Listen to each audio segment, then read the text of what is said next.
Hey, salut, c'est Goudrel. Nous sommes à Val-des-Monts, Québec.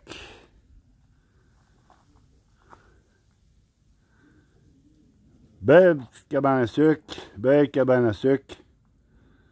Et regardez, là, ici, là, l'évaporateur, c'est un 2.8. Un 2 par 8 LS Bilodeau. C'est un ancien 2.6 qui a été converti en 2.8. Regardez la couleur de la cheminée. Là. Vous voyez la couleur de la cheminée? La couleur de la cheminée, là, elle ne ment pas, là.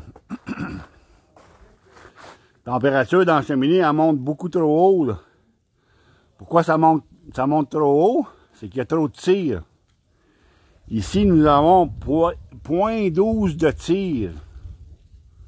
C'est beaucoup trop élevé, là. Donc, les températures montent beaucoup trop haut dans la cheminée parce que tu galoches ta chaleur dehors. Là. À 0.12, c'est comme un vacuum là, que tu crées dans l'évaporateur. Fait que le vacuum, lui, il prend la chaleur et il la met dehors. Là. Fait que c'est pour ça que la température, elle monte dans la cheminée. C'est parce que la deuxième combustion se fait dans la cheminée.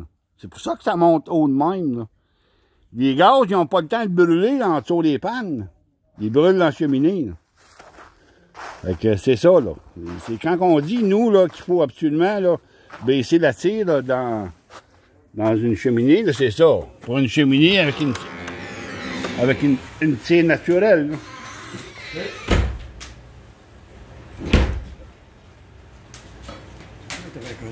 Belle cabane à sucre.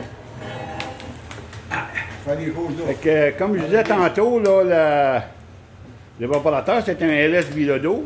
C'est un ancien 2.6 qui a été converti en 2.8. Ici, le marquis, là, il a fait allonger l'évaporateur en plein centre ici. Là, regardez, là, vous voyez, là. Fait que, anyway, là, on a passé des tests de combustion sur l'évaporateur. Eh bien, regardez, là, je vais vous le montrer, là. Au niveau du smoke test, là, ça a sorti quand même pas si pire. Là. Ça a sorti C'était un 7. Mais nous, on sait tous que ça devrait être au moins ce côté ici, là, un 4, 3, 4, 5, là. Je joue là-dedans, là. Et donc, on a une combustion qui ne se complète pas. Ça ici, la couleur, là, c'est ça l'indication, là. La combustion ne se complète pas. Elle est galochée dans la cheminée, là. Des gaz, là. C'est pour ça que c'est foncé de même, là. Le test de CO2 a sorti à 8. Température dans la cheminée, on roulait tantôt à 750. C'est beaucoup trop élevé. Donc, le test d'efficacité de la combustion a sorti à 66%. 66% d'efficacité au niveau de la combustion, c'est bas. Donc ici, là, pour remédier au problème, première chose à faire, c'est l'ajout des draft control, parce qu'on a beaucoup trop de tir, 0.12 de tir dans la cheminée, c'est beaucoup trop élevé. C'est un évaporateur, ça, qui fonctionne avec une tire naturelle. Donc, pour régler la vitesse de la tire dans la cheminée, on n'a pas le choix, il faut installer un draft control. Donc, à partir du moment où tu installes le draft control, tu réduis la tire à 0.05, 0.05 et demi, tu conserves tes chaleurs longtemps en dessous des pannes, puis là, tu vas créer une deuxième combustion, tu vas brûler tes gaz, tu brûles tes gaz, mais tu vas augmenter les températures sous les pannes. Parce que c'est là qu'on a besoin de la chaleur, c'est pas dans la cheminée, c'est sous les pannes. Donc c'est ça. En plus d'installer le draft control, ben, on va travailler le fond un peu. On va mettre la poussière de roche. Et puis on va installer la laine.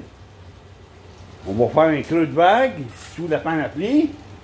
Ça va aider à avoir une deuxième combustion. Puis ça va aider à créer plus de chaleur sous les pannes. On va aller chercher de meilleurs bouillons. Donc tout ça additionné ensemble, ben, tu vas augmenter ton efficacité de la combustion. l'efficacité du rendement, augmentation des patrons de bouillage, meilleure production. Tout cela additionné ensemble, toujours en gardant un bon goût du sirop. C'est ça le but des changements. Fait que c'était ça, les petits tests d'aujourd'hui. Je voulais vous montrer ça. Et puis je vais revenir au printemps, là, après avoir fait les changements. Là, on va refaire nos vidéos, puis on va regarder avec Marquis là, comment est le fonctionnement, comment est-ce que lui s'habitue avec son nouveau fonctionnement. Ça va changer la façon dont il va opérer son évaporateur. Là. Quand tu fais des changements comme ça, là, ça change. Parce que là, à partir du moment où tu fais ces changements-là, c'est l'acériculteur qui va contrôler son évaporateur. Et non le contraire, ça ne sera pas l'évaporateur qui va contrôler l'acériculteur, ça va être le contraire. L'acériculteur qui va contrôler son évaporateur. Fait que je vous laisse là-dessus. Salutations.